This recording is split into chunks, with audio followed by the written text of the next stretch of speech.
Thank you. So for those of you that don't know about MOAT, we're an analytics company. We measure advertising. And more specifically, we've focused around trying to understand brand advertising in the context of what makes brand advertising more effective in digital. When we look at global ad spend, over 2/3 of all ads are brands, but in digital it's still largely performance-driven, direct response-driven, and we think that there's a much larger opportunity for brands to invest in the context of digital. One of the issues, though, is that there aren't consistent ways for marketers to evaluate success. So when you ask Procter & Gamble and Unilever and Nestle and Coke and Pepsi how they measure success, you get 5 completely different answers.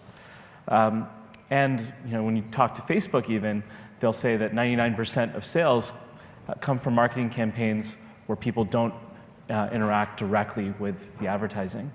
When we look at the US, and this actually mirrors global retail spend as well, about 93% of the things that we buy are bought in the offline world. Very little of what we buy day to day is done in a digital context. Yet the way we measure success in digital hasn't really evolved in the last 20 years. The default is still clicks. But when we look at where click-through rate falls, average click-through rate is about 3 in 10,000, 0.03%, which is statistically basically 0. And there's virtually no relationship that exists between clicks and brand metrics or offline sales, according to our friends at Nielsen. And so when we look at the increase in global advertising spend over the last several years, we see that we're now upon about 135 billion pounds a year.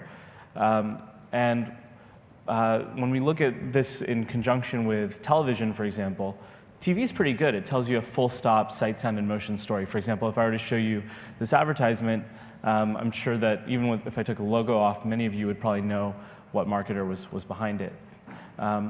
But in the context of digital, we're on different screens and devices, and consumer behavior has fundamentally changed. We don't watch scheduled television the way we once did.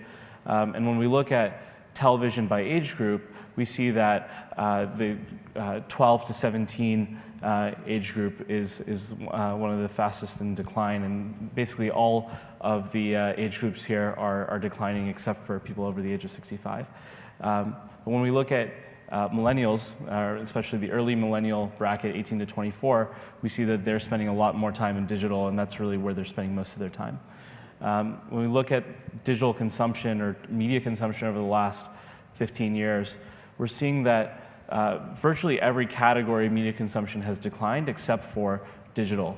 And when we look at where people are spending their time in digital, it's increasingly going into mobile. The amount of time people are spending on mobile devices is approximately 3 hours now.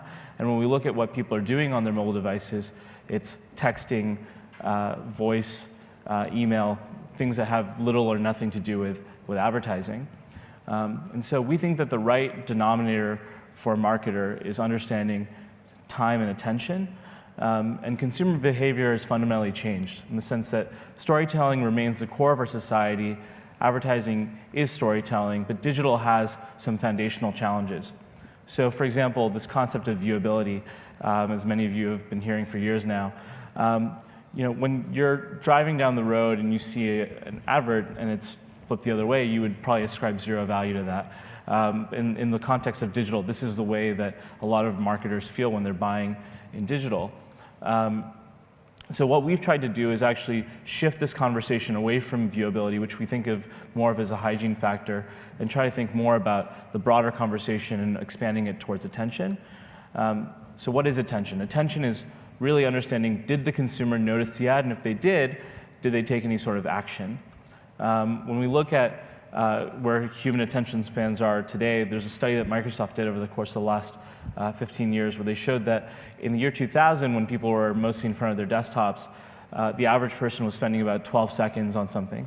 When we zoom into last year, when they repeated the same study, that dropped to about 8 seconds. And they also pointed out that a lot of this is kind of driven by the growth in smartphone sales over the last decade or so.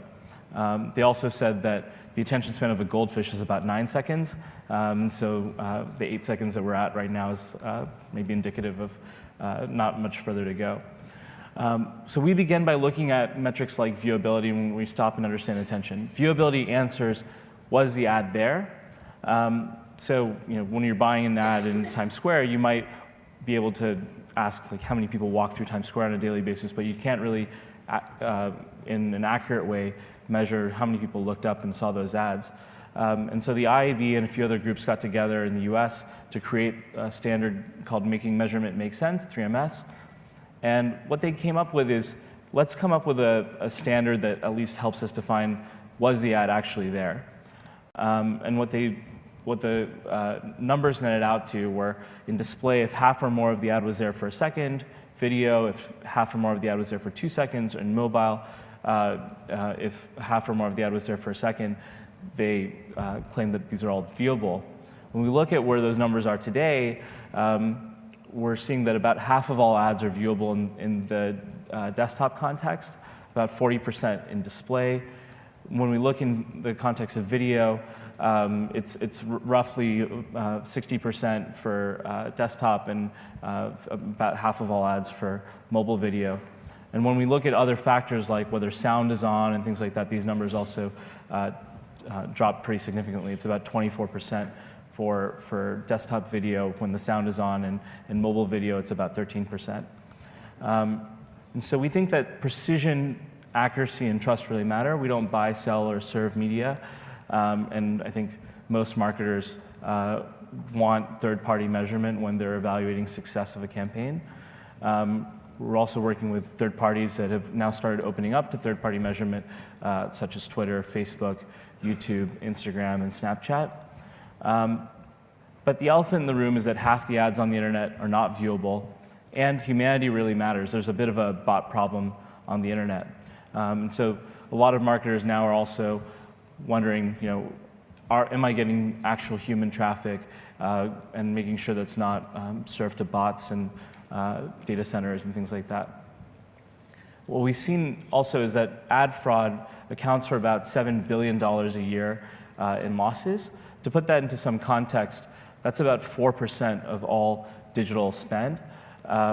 When we look at that in comparison to something like the credit card industry, there's about $28 trillion a year in global credit card sales, and only about 0.05% in credit card losses. So there's about an 80 times higher loss rate in digital than there are in credit cards, for example. But human and viewable, we think, is really just the first step.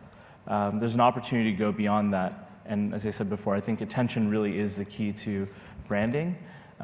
Just to give you an example, if an advertiser is just looking at viewability, for example, this is a screenshot from a real website where there's 4 ads on the page that are all technically viewable. They're all stacked on top of each other. And they all fulfill the 50% of the ad for 1 second definition. But in this context, none of them are probably reaching the advertiser's objectives. And furthermore, consumers are voting on these user experiences with all these viewable ads showing up on the page by installing ad blockers and things like that. So you guys have probably heard about this earlier in the day, so I'll skip past some of these slides. But ad block rates are going up, and in desktop we're seeing about 20% ad block. And so in driving better consumer experiences, ads and content really should feel seamless, because at the end of the day, ads are content. When you're going to the cinema hall and you're seeing a movie trailer, you're being served an ad, but most of you are consuming that. You're not trying to proactively go out and block that, for example. Or for the women in the room that read Vogue, half of it is advertising, but that's probably why many of you look through it. And so advertising, we think, really is the key to branding, and the way that, or attention really is the key to branding, and the way that we go about measuring attention is looking at things beyond viewability. So looking at things like, was the ad viewable? How long was it in view for? Did the user move their mouse over it? Did they interact with it? Did they touch it on a mobile device? Was the sound on? Did they listen to the video? And understanding things like that, and being able to go back to the marketer and communicate beyond clicks and impressions with attention-focused metrics really helps drive the point of branding forward. And so we have over 50 metrics that we're reporting on across display, video, mobile, native, sponsored content, and connected television. And the attention shift is really happening. There's been headlines in the press talking about how attention is becoming the new currency of brand advertising, and that marketers are starting to shift the way that they evaluate success, especially across some of these walled gardens. And what that is also enabling is the ability to create apples-to-apples comparisons across a premium publisher versus a Twitter or Facebook or YouTube, for example. And so there's a couple of key trends that I'll leave you guys with. One is that measurement is becoming a prerequisite. So for many of the marketers, the mantra has become, if we can't measure it, we won't buy it. It's become the common position in partner negotiations. Second is that as the walled gardens are opening up to third parties for measurement and looking at attention-focused metrics, these metrics are becoming the standard across the industry. And we're now seeing it live on Facebook, Instagram, Twitter, YouTube, Snapchat. And so as these insights are becoming to become commonplace standardized metrics, the decisions are also shifting towards understanding things like the creative and the focus of the creative as well. Mobile integrations are on the rise. So historically, mobile has been a little bit of an edge case scenario in the measurement world. But now that Facebook and Instagram and all these other platforms are starting to open up to third-party measurement, many of the large mobile applications are now also getting integrated, including recently Spotify, Yahoo, and many others, including Snapchat, are in the works. The fourth is that the trading currency of success is changing. So moving to a human and viewable standard rather than a served impression standard. But furthermore, we're seeing marketers transact on all sorts of attention-focused and brand-focused metrics, and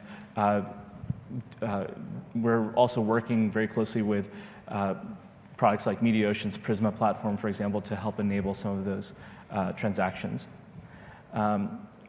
Fifth, time-based currency is really starting to emerge, especially in the UK. We're seeing publishers like The Economist, the Financial Times, The Guardian, and others start to at least start testing this, and many are actually seeing a very significant proportion of their digital revenue coming from selling on a time-based cost-per-hour model.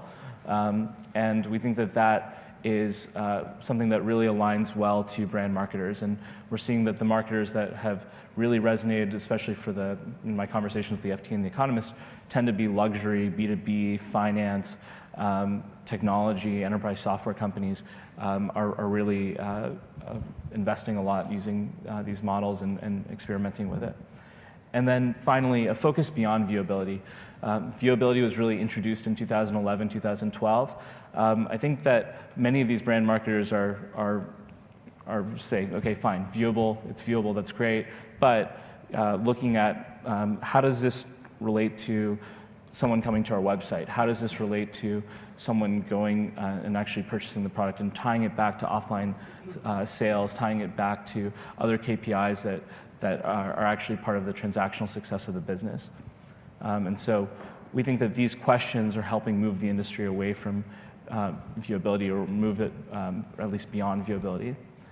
And so with that, I'll conclude by saying that attention is the currency, and I'd like to thank you for your attention.